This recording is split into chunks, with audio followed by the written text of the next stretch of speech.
2019년 4분기 상장사들의 실적 발표가 이어지는 가운데 예상치 못하게 깜짝 실적을 발표한 기업과 실적 쇼크를 기록한 기업은 어디일까? 4분기 실적을 바탕으로 투자 유망한 업종은 무엇인지 전망해보는 시간 마련했다.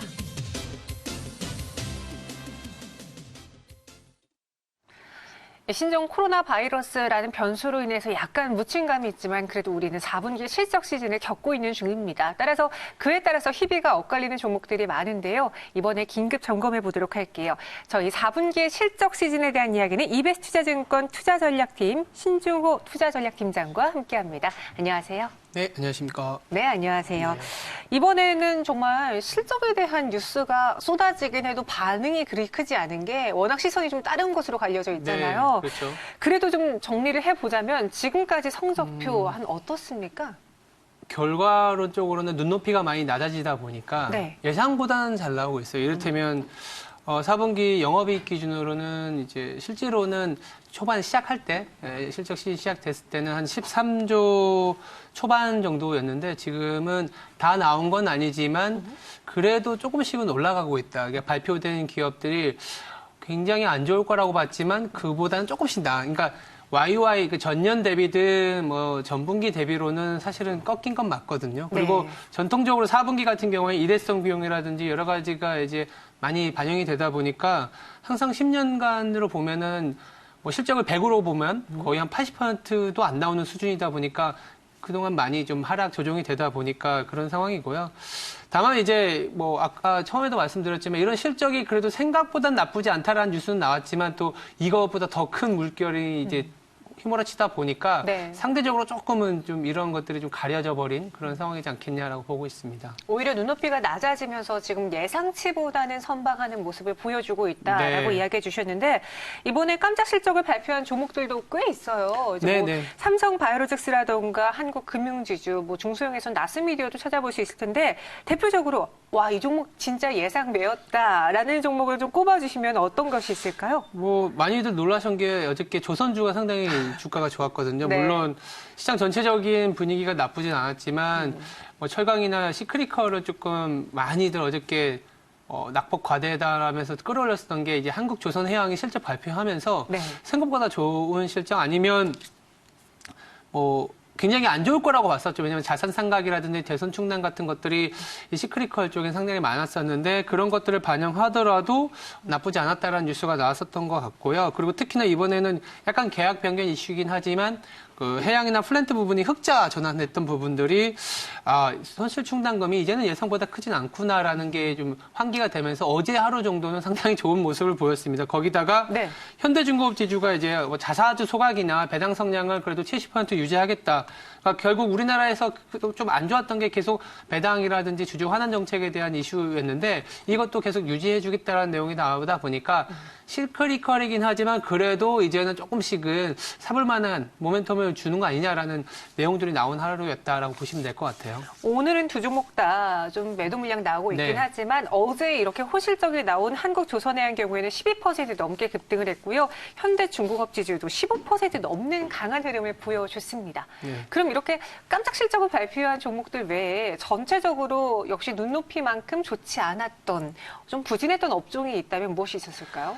뭐 아까 한국조선해양이 사실 조선 업종이고 시크리컬 쪽에 있는데 네. 또 한편으로는 전체적으로는 에너지 소재 산업재가 안 좋은 건 맞아요. 특히 유틸리티까지 업종이 굉장히 안 좋은 상황이고 다시 한번 말씀드리지만 시크리컬 업종 같은 경우에 자산상각 이슈가 아직도 남아있다 보니까 이런 것들이 비용으로 반영이 되면서 실제 이제 눈높이보다 낮아진 눈높이를 또 언더하는, 그러니까 하회하는 그런 업종 종목이 많다. 라고 보면 될 것 같고요. 최근에 이제 뭐 에너지 기업 같은 경우에는 정제 마진이 사실 좀 끝도 없이 내려가고 있거든요. 그래서 네. 수요가 워낙 안 좋다 보니까 그런 건데 이런 것들이 좀 뭐 주가가 맥을 못 추는 뭐 신저가의 양상으로 나타나고 있는 상황이고 아직 발표를 안 한 뭐 한국전력 같은 경우에도 이미 다 알고는 있긴 하지만 작년에 4분기 실적이 거의 한 9천억이 좀 넘는 수준의 손실이 발생하지 않을까. 네. 물론 이제 일회성 비용이라고는 보고는 있지만 일단은 좀 실적 자체가 안 좋게 나올 가능성이 높다라고 보고 있는 상황입니다. 이제 경기민감, 뭐 시크릿컬 업종들 꼽아주셨는데 어제장은 그동안 많이 빠졌다라는 점에 좀 초점 맞추고 네. 여기에 실적도 한 몫을 했잖아요. 그럼 이들 기업들이 좀 기저효과를 보면서 올해는 그래도 전년도보다 좀 나은 실적을 내놓을까요? 그러니까 기본적으로 시장 네. 자체가 작년 그리고 재작년에 어떤 그 2년간의 과정을 거치면서 상당히 많은 어닝의 하향 조정이 있었어요. 눈높이 조정이 있었던 과정도 있었고 거기다가 실적 자체가 사실 부러졌었죠. 그래서 그 기저효과라든지 부러지고 나서 그래도 좀 이제 비용을 좀 약간 그 줄이는 뭐 피난 노력이랑 그리고 이제 조금씩 살아나고 있는 양국 그 글로벌 금리 정책이라든지 재정 정책이 좀 나오면서 탑라인이 조금씩은 개선되고 있는데 네. 아직 그거에 대한 실제 턴어라운드를 확인하기까지는 아직은 나온 게 작년까지 실적이다 보니까 네. 아직까지는 기대만 있는 것 같아요. 그래서 작년에 워낙 안 좋았던 거기 때문에 시장 전체적으로는 돌아서지만 그게 반도체 때문에 돌아선 건 확실하다. 근데 그게 반도체 이외까지 확산이 될까? 여기까지는 좀 퀘스천이 붙어 있는 상황이에요. 네, 그래서 좀 더 두고 보고선 좀 접근을 해봐야 되지 않을까라는 생각이 들고요. 그럼 이번에 4분기 실적을 쭉 봤을 때 투자 유망 업종, 투자 유망주로 꼽을 만한 건 어떤 것이 있었어요? 4분기가 아까 말씀드린 것처럼 네. 뭐 전통적으로 일회성 비용이 많이 그렇죠. 반영이 되는데 네. 상대적으로 4분기 실적이 좋은 업종도 있긴 있어요. 이를테면 의료라든지 미디어 업종인데 사실 의료 같은 것도 나쁘지 않은 타이밍이었는데 코로나 신종 코로나 바이러스 때문에 맞아요. 전체적인 매출이 소비적인, 좀 그렇죠. 외부에서 들어오는 모멘텀도 줄어들지만 뭐 저희만 하더라도 이 외부 유출을 굉장히 자제하고 있는 상황이죠. 물론 온라인 쇼핑 같은 걸 통해서 매출이 발생할 가능성도 없지 않아 있긴 하지만 기대치보다는 조금 언더할 수 있는 상황이다. 다만 이제 미디어 같은 경우는 오히려 좀 더 수혜를 받을 수 있지 않겠냐. 그래서 4분기 실적 자체도 뭐 원래 그 다른 업종과 달리 성수기인 데다가 또 이런 약간의 어떤 외부적인 요인들로 인해서 더 수혜를 받을 수 있는 업종이지 않겠냐. 그래서 저희는 뭐 종목으로는 뭐 여러 가지 뭐 JYP 엔터라든지 이런 어떤 미디어 업종을 좀 더 관심 있게 보자라고 말씀드리고 있는 상황입니다. 네, 실질적으로 이제 4분기라는 그 계절적인 효과도 받아갈 수 있고, 그리고 최근 시장이 급락하면서 가격적인 매력도 많이 부각되고 맞습니다. 있는 미디어 네. 업종이거든요. 이 점들 꼽아주셨습니다.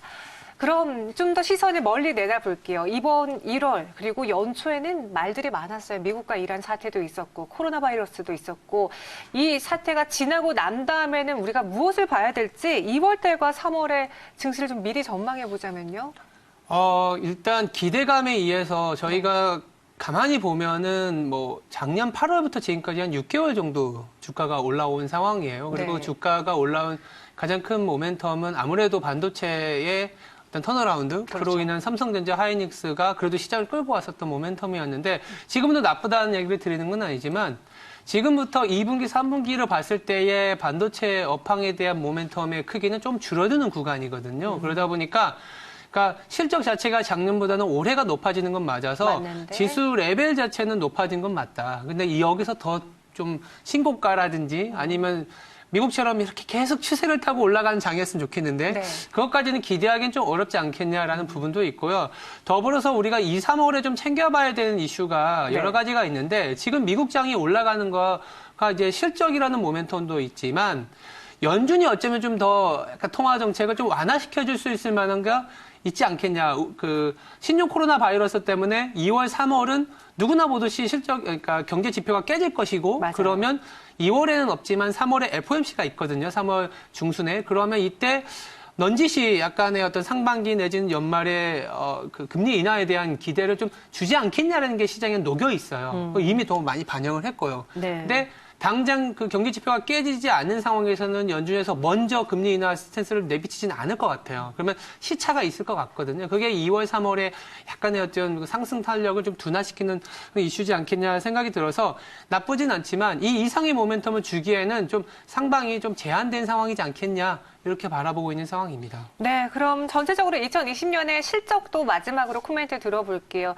이제 전년도기 대회는 이제 기저 효과로는 우리가 기대하는 것들이 분명하게 있습니다. 근데 얼마만큼 충족을 시켜주느냐, 특히나 어떤 업종군에서 강하게 퍼폼하느냐도 우리가 살펴봐야 될 텐데 1분기 신종 코로나 바이러스로 인한 좀 실적 하향도 변수를 우리가 고려해 봐야겠죠? 네, 맞습니다. 그래서 네. 지금 4분기 실적은 워낙 눈높이가 낮아졌고 일회성이다 보니까 그 눈높이의 조정이 조금 이루어지긴 하는데 1분기는 또 여전히 하향 조정이 되고 있는 상황이고 실제로 코로나 바이러스로 인한 영향은 아마 이제 공장도 현대차 같은 경우도 공장을 네. 문 닫다 보니까 1,500억, 장기화되면 더 많은 손실이 발생할 수 있다라는 거 나오기 때문에 연간에 대한 실적은 계속 하락 조정이 될 수밖에 없다고 보고는 있어요. 물론 작년에 워낙 많이 깨졌고 그게 120조, 영업이익 기준으로 코스피 200이 120조가 살짝 안 된 수준이 기록할 것으로 예상이 되다 보니까 올해 못해도 130조 원 이상 나온다고 보면은 순증은 맞는데 그게 이제 사실 다 반도체에 의한 효과라고 보면